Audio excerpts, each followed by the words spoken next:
Hi, everybody. Welcome back to Sports Illustrated's Fan Nation Las Vegas Raiders Insider Podcast. Man, do we have a plethora of Raiders to talk about today.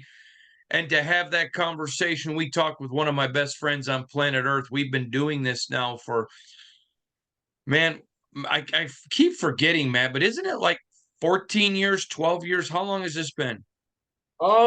It's at least I think 12. I It think started a year before Rutgers joined the Big Ten. yep, 2011. I think so. I think it's 12 years. Yeah, Jiminy Christmas. And it's been a wonderful ride having him with us. He's a national writer at thespun.com. It's a website that you really should put in your favorites. I read it every single day. It's kind of a, if I had to describe it, it is a pop culture meets sports. And what I mean by that is it's everything sport, every sport you can imagine. If it's something that happens that will get into the pop culture discussion, they covered. It's really kind of cool, but he's a better guy and he's a very dear friend, the great Matt Helic. First, Merry Christmas to you and all of our listeners. It's great to have you with us today, my friend. Merry Christmas to everybody out there in Raider Nation. I love Vegas.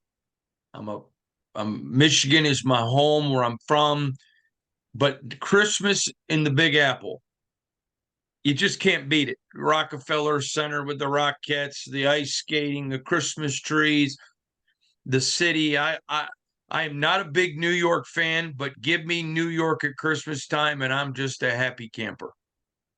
It really does transform into winter wonderland. I know as corny as that sounds, but it really is a different True. vibe, a different Yep.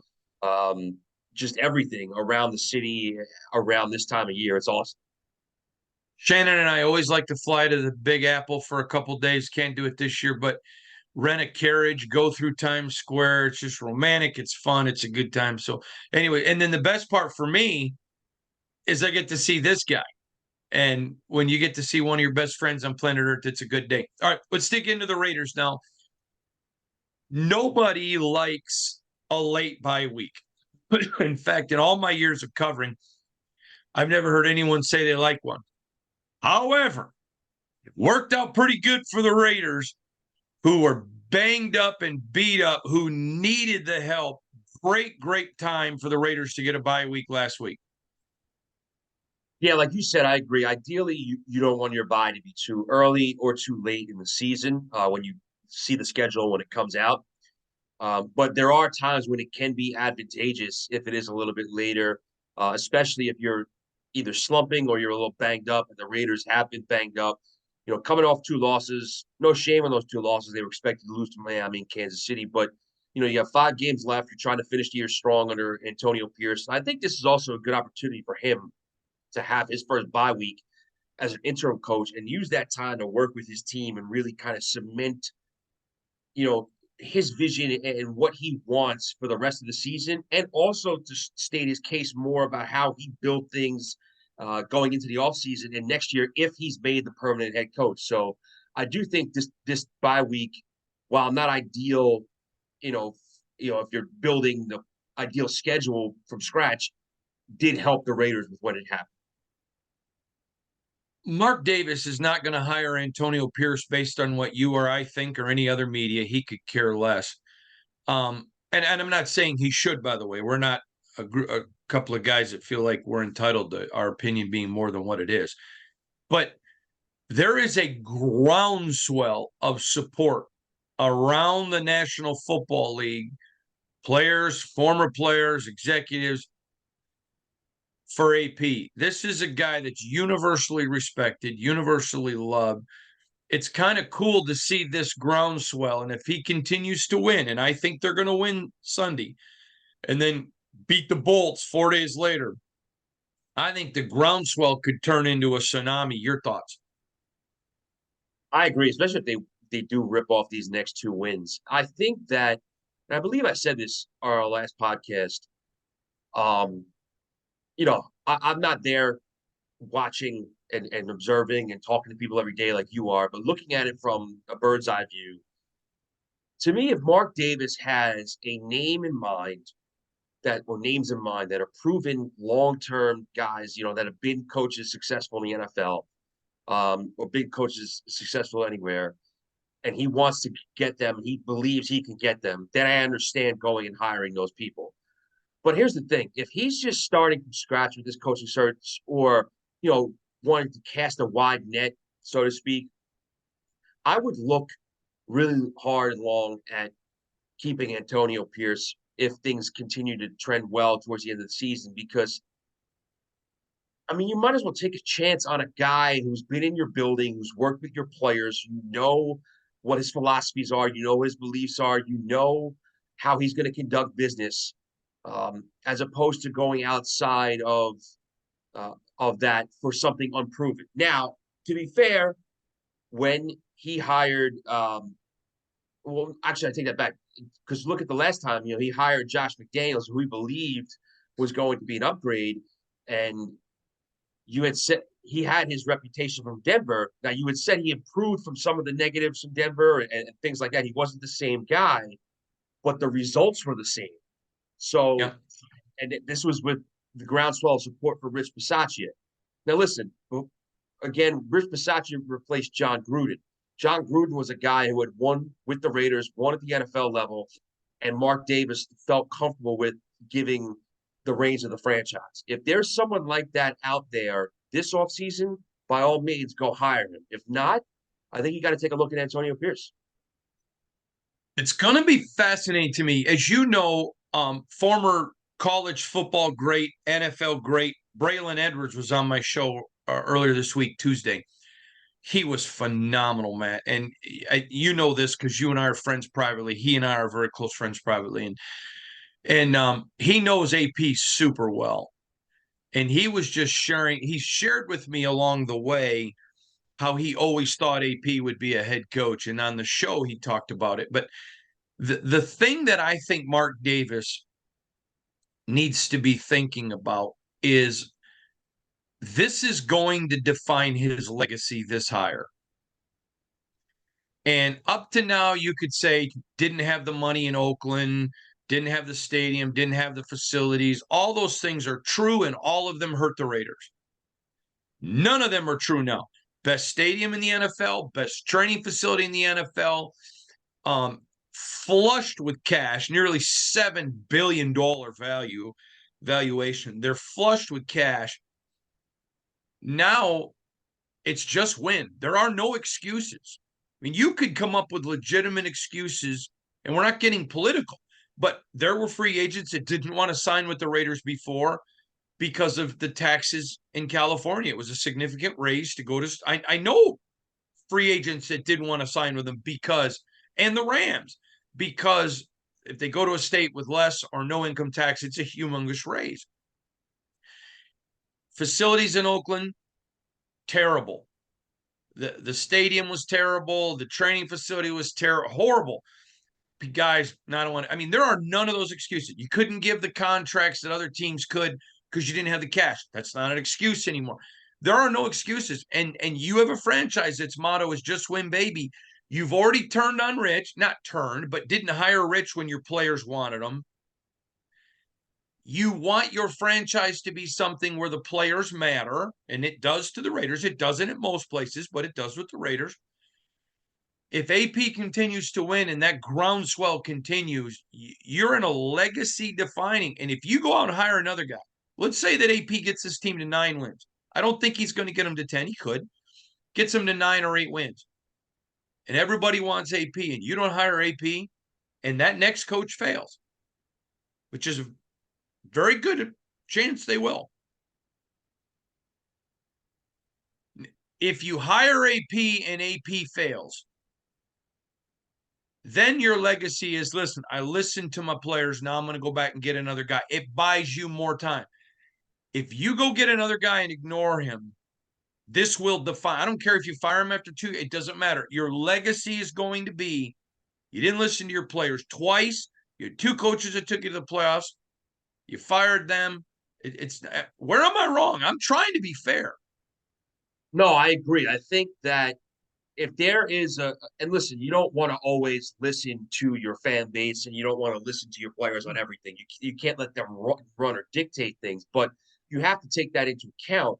I think especially if you have players vouching for an interim coach like that, and you believe, independent of what they're saying and what you're seeing on the field, you believe from interacting and observing him that he has what it takes to do the job full time. If that's the case, and I think they're gonna finish with 8 wins. We'll get to predictions later on, I'm sure, but I think they're gonna finish 8-9. So I think he's gonna finish pretty well down the stretch here. That would put him at 5-4, I think, as a head coach interim, because he's 2 and Yeah. 2 so far. So I think it would put him uh, doing a pretty nice job overall. Um, to me, I think if that's what happens, I think you really have to think about hiring him long term, unless you have something that is really a can't miss out there. Um, because, like you said, if you go with something and you have conviction on and it doesn't work, you know, if you go and hire, the next hotshot up and coming assistant, or you hire some guy, a guy who from another team who's maybe coached before but hasn't been overly successful, like a Josh McDaniels, but you think it's going to work in Vegas and it doesn't, then you're really going to be behind the 8 ball more with your fan base. Prior to the trade deadline, the Raiders' rule of thumb was we would not trade Max Crosby for anything in the world, and they shouldn't. He is I think, and please hear me out, I think he has the chance to be one of the greatest all-time Raiders of all time. He has the work ethic, the commitment to his body, to keep himself. I mean, there's some great Raiders who didn't take care of themselves, who probably could have played a little bit longer. He's got, I mean, Matt, this guy's amazing. He has a work ethic of Michael Jordan, Kobe Bryant, and Irvin Magic Johnson. I mean, I've never seen. I mean, every sprint, I'll stand there practicing. He's winning sprint and winning sprint against the team, not the defensive line, the team. And his work ethic off the field, great husband, great father, great. I mean, he is everything you want in your franchise. Devontae was another guy that, somebody's going to have to do something stupid. Now, I could see the Jets saying, we'll give you our first and Q, the defensive tackle, Quentin Williams, we'll give you them for Devontae. If that's the case, I love Devontae. But you got to do what's best for the Raiders, and you get a first and Q, boom, deal, done. Take it. But it's got to be a stupid offer like that. It'll take a first rounder to get AJ Cole or Daniel Carlson. But other than Max, there's no untouchables. Do you agree with that? Or do you think it should be no Devon? I mean, Devontae wants to be here. He's not looking for a reason to leave. But if he had a chance to go to New York and the Raiders could pick up a first and Q, I mean, I don't know how you don't do that.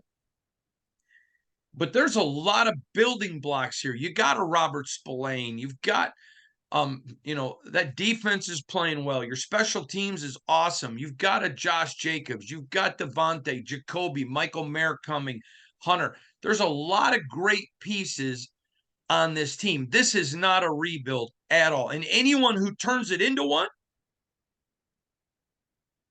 or anyone that says it is, in my opinion, that is just fundamentally wrong. Your thoughts? Well, I agree with you in terms of the trade market. I think obviously, your Max Crosby's a guy. He's your best player. He's someone you build around. You build your team and your franchise around. Devontae Adams, I understand. Obviously, you want to keep him. I think the Jets are going to push very hard for him in the offseason, especially if Aaron Rodgers is back, he's playing, because I think the Jets are going to be even more desperate than they were coming into this year, coming into next year, because they're going to go another year with no playoffs.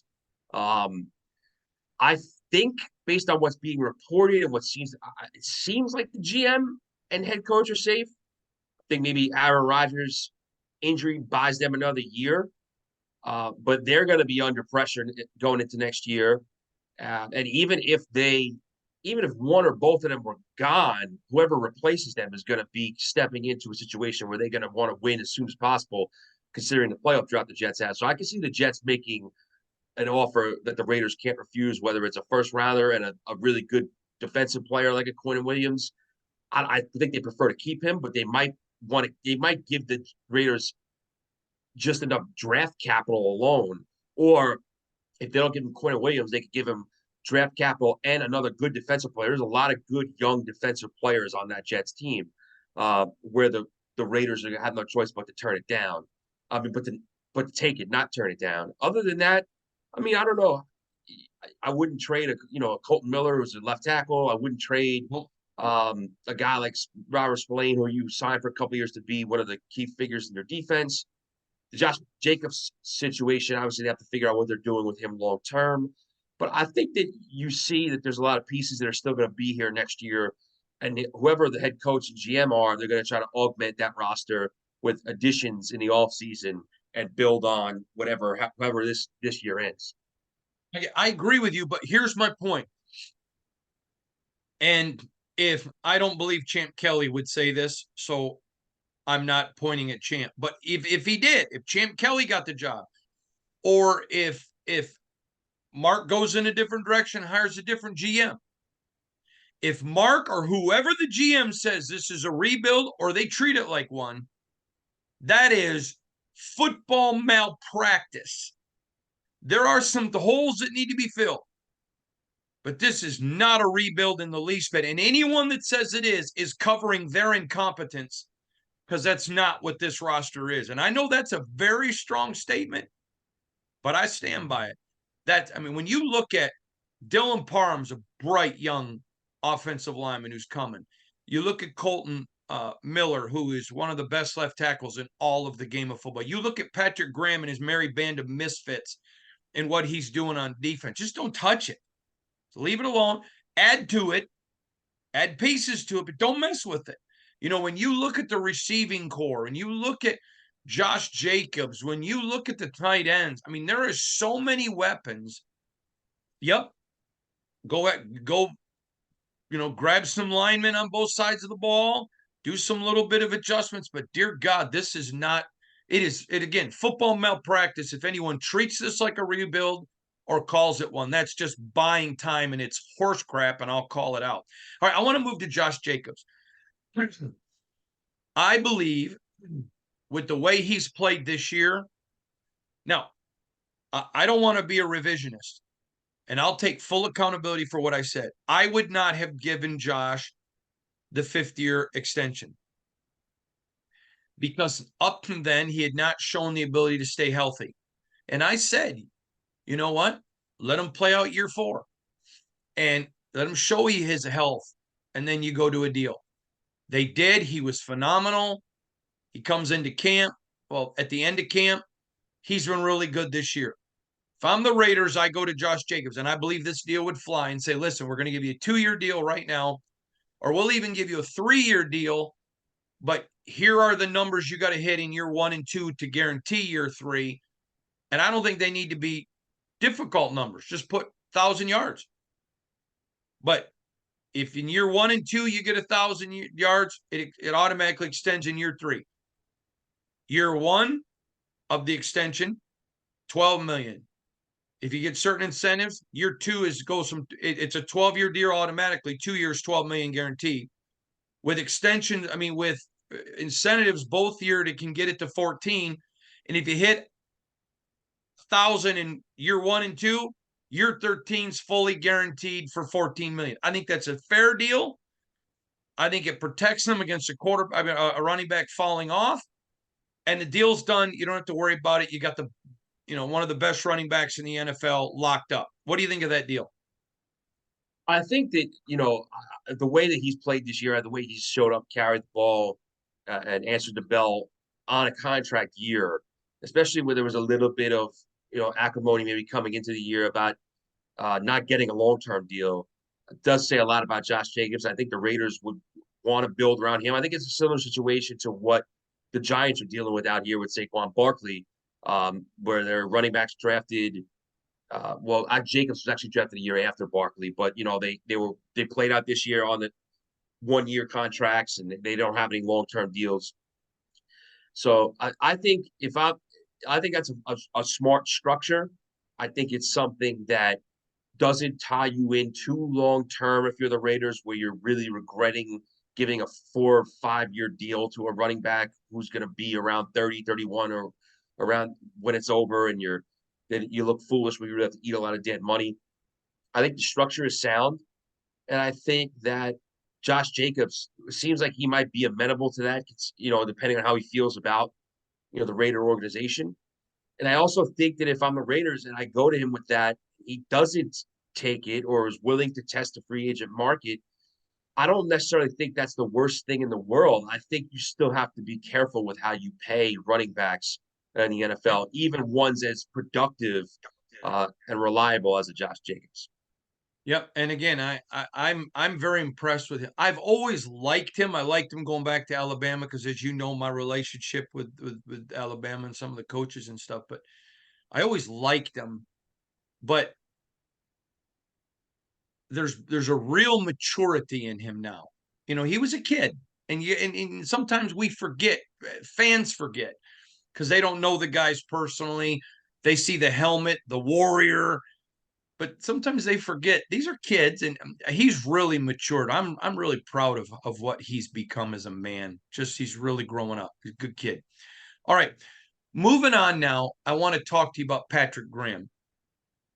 He is given the Raiders have spent over $100 million on this offense, $60 million on the defense, ridiculous, and he has just made chicken sandwich out of chicken excrement, and he has done tremendously well. I took a ton of grief last year in the offseason, as you know, because we talked about it, because I supported him and said, listen, I think he's a really good defensive coordinator. I think he's going to be fine. He has done an amazing job. I don't think he's getting the respect nationally that he deserves with fans, but I know around the league he is. He's going to, I was talking to an executive yesterday, by the way, who is the one that said to me about the deal for Josh. I thought that wasn't yesterday, it was a couple days ago, but I thought that was a great idea. But anyways, he said to me, because I said to him, why do you think Patrick Graham isn't getting more respect? He goes, he isn't from the fans. And he may not be from a lot in the media, but everybody in the NFL sees what he's doing. And he goes, if he was on a better team, he'd be getting a lot more praise. This guy, I think, deserves more respect on his name. What do you think of the job Patrick Graham's doing? Well, I was able to watch him out here for 2 years as a defensive coordinator of the Giants. He kind of did Your perform team. a similar job. I mean, he was a defensive coordinator for a defense that had some pieces, but wasn't outrageously talented. Didn't have a Max Crosby or game wrecker like that, and he was able to keep them in games. The defense was the better unit, the best of the two offense and defense both years. The offense was poor, and he was able to keep them in games and pull off an upset or two. Excuse me, because of the way he was able to maximize the defense. Now, I know his style sometimes, well, at least with the Giants, sometimes he was a little more bend but don't break. You let up some yards, you let up some first downs, but then you buckle down and only surrender a field goal or only do this, only do that. It's not necessarily an old school attacking defense. At least was in New York. I don't know what it's like out in Vegas, but he's able to adjust to his personnel and always put a competent unit out on the field. And I think that says something when you have your defense continuing to play well, continuing to play hard, when the offense is just struggling and you're not scoring a lot of points, and you know that there's a fine line, because one bad possession or one or two mistakes, and you can put yourself in a hole that you can't dig out of. So I think that the job he's done in Vegas is really commendable. And I'm interested to see if he gets any interest on the head coaching market this offseason, because he's had opportunities to interview in the past. It'd be nice to see if he gets some more coming up. Yeah, to me, he has been so good. He's so talented. He's so smart. Um, Yale guy, what right? a mate. I'm sorry. Yale guy, right? Yeah, Patrick Graham. yeah. You can't even in a press conference. Just the way he answers things. I've told people before, like, I've told people before, wow, that was a great press conference. They're like, well, he didn't say anything. You got to listen to how he says stuff. He's so smart. I've been accused, which you know because you've probably accused me of it. I'm very analytical, and so I listen. And there are some people you don't listen to anything they say. Some people you listen to what they don't say, and then some people you listen to how they say what they say. And I think he's done a tremendous job. All right, let's turn our attention now. You ready? Big game this weekend. I think the Raiders win it. I think it's going to be a great football game. I think the Raiders got the bye week at the best time. So here we go. Matt Helic from the spun.com. What say you? I think we got a tight game. I got a 2017 final. I think the Vikings win. I think they find a way to squeak this out and stay in the NFC playoff hunt. I got the Raiders finishing 8-9 down on the season. So that'll give you a hint. I have them winning next week. We'll get to the score prediction when the game gets here on Thursday night. But I do have them losing this game. I think that, it's not knocking them at all. I think it's going to be a tight game. I think the Vikings pull it out. All right, so I'm going to say this. If the Raiders win Sunday, and I think they're going to, they win Thursday against the Bolts. If they don't win Sunday, that's going to be a tough game against the Bolts. Yeah, I think I actually am. It's funny. I'm saying I think they lose Sunday but win Thursday. I think as much as talented as that Chargers team is, I just don't trust them on the road. I don't trust Brandon Staley. You don't trust Brandon Staley at all. That's I the think whole the thing. I think the Raiders win that game. So listen. If the Raiders win Sunday, I wouldn't be shocked. I'm picking 2017 Vikings, but a Raider win wouldn't stun me. But I do think, and I'll spoil my pick for next week. I think they win on Thursday night against the Chargers. Yeah, it's going to be a lot of fun. By the way, your thoughts on my deep dive article, the biggest disagreements on Josh McDaniels and Dave Ziegler. I know you enjoyed it. I just want your thoughts. Boy, that went viral, didn't it? It did. It blew up a lot within Raider fans and the NFL media world and all over the place. And I thought it was really fascinating to take a look at. And I think that we touched on this last week. Whoever is hired as the GM, whether it's Champ Kelly or somebody outside comes in, I think that they have to have the final say. The head coaches need to have input. There needs to be some collaborative effort without question. Um, and there's obviously going to be occasional disagreements between GM and head coach. There's no one's going to be lockstep with somebody 100% of the time. But I think that there has to be that the head coach cannot wield ultimate power over the GM in this situation because I think it can be tough to maintain excellence and tough to make the right decision consistently with that structure. Totally agree. And by the way, you're going to appreciate this. It was funny to me how the national media, many of them came out, yeah, this is a great article. I knew this or I knew that.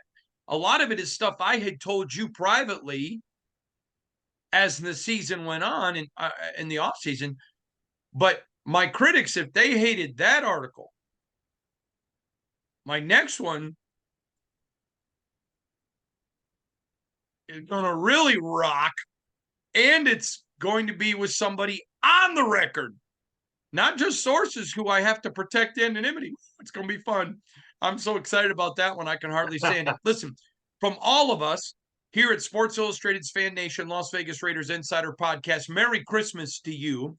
We're part of the Fans First Sports Network. Now, for those of you that don't know, on our audio platform, which is where I do my podcast, this podcast that you watch every day, if you just want the audio, you can catch it at Spotify or Apple or wherever you get your podcast. I also do a second podcast every day that's only audio only for 5 or 10 minutes, just a quick nuggets of things I'm hearing, maybe aren't big enough for shows. You can check that out on Spotify or Apple, wherever you go get your podcast. But For all to all of you, Merry Christmas. To my dear friend, I love him dearly, the great Matt Helic. Matt, it's always good to be on and talk Raider ball with you.